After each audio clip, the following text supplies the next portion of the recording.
Something I've been feeling. Vari. Depths of my heart.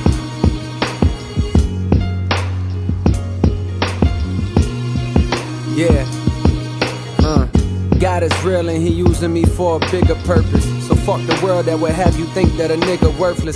Sometimes I think that these verses can help a person way more than the ones they reading in churches on days of worship. No disrespect to the Lord and Savior, that ain't just ego. I just observed that the words no longer relate to people. Cause modern times be flooded with dollar signs and social media stunting. My niggas just wanna shine. They frame of mind so far removed from the days and times of Nazareth. Life these days is a labyrinth, and the maze so elaborate we barely get through half of it before it's too late. My niggas is felons from selling weight in more than 2 states. 2-2 in his waist before he could even shoot straight. Quick to draw on you like Aaron McGrew, the nigga who fake. All of that to say maybe the hood need a new face. A new story about a boy from not too far where you stay. Want you to fly, want you to fly, want you to fly, want you to fly, here we go. Want you to fly, want you to fly, want you to fly, want you to fly, here we go. His mama was a virgin named Yolanda, and she raised him on her own. After she was disowned, her mama called her a liar, said get the fuck out my home since you wanna be grown. So there she was now, 17 and alone. But this little boy that grew in her stomach made her feel strong. The angels paid her a visit one night and let it be known this was God's child. Woman, behold a miracle. She shed tears cause she never believed in the spiritual, but her heart was pure and she was good. For 18 years she raised him on Section 8 in the cold embrace of the hood. Did the best that she could. The boy was named Javari, walked with the spirit of his father emanating from body. Want you to fly, want you to fly, want you to fly, want you to fly, here we go.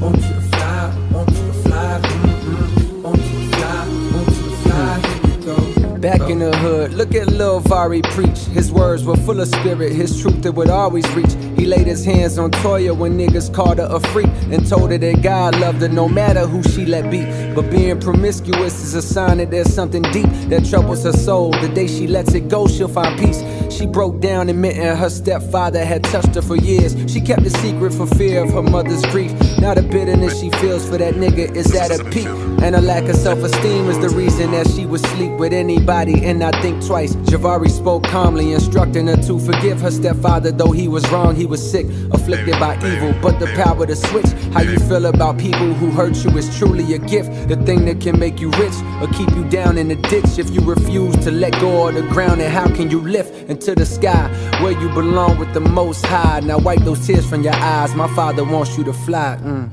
you to fly, want you to fly, want you to fly, want you to fly, here we go.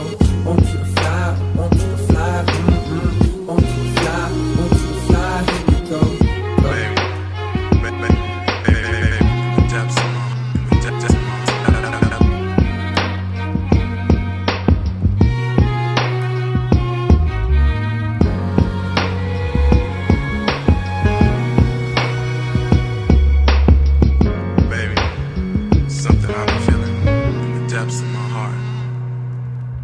Back in the hood, Javari built up a following. Niggas put down they pistols eventually and stopped swallowing Molly pills. Instead, now they bodies filled with spirit. 12 little homies soaking up every word that they hearing.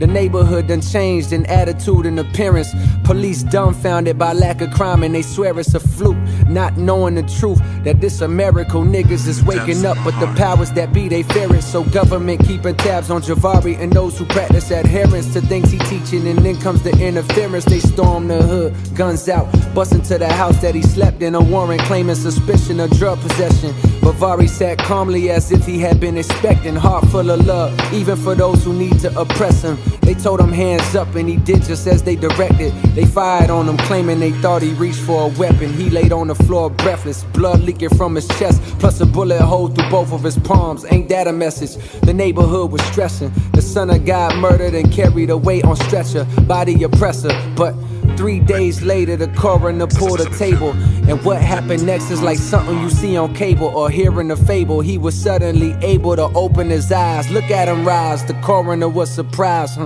Without a word, Javari walked out, went straight to the hood. The people couldn't believe it, they froze right where they stood. As he walked by, shining like a million diamond chains, God flowing from every inch of his frame. He said, hear me out, my niggas, let me be your proof. My father is real, and through love, homie, peace can be found in the veil. I died for you so that one day you would be able to see you a child of God just like me.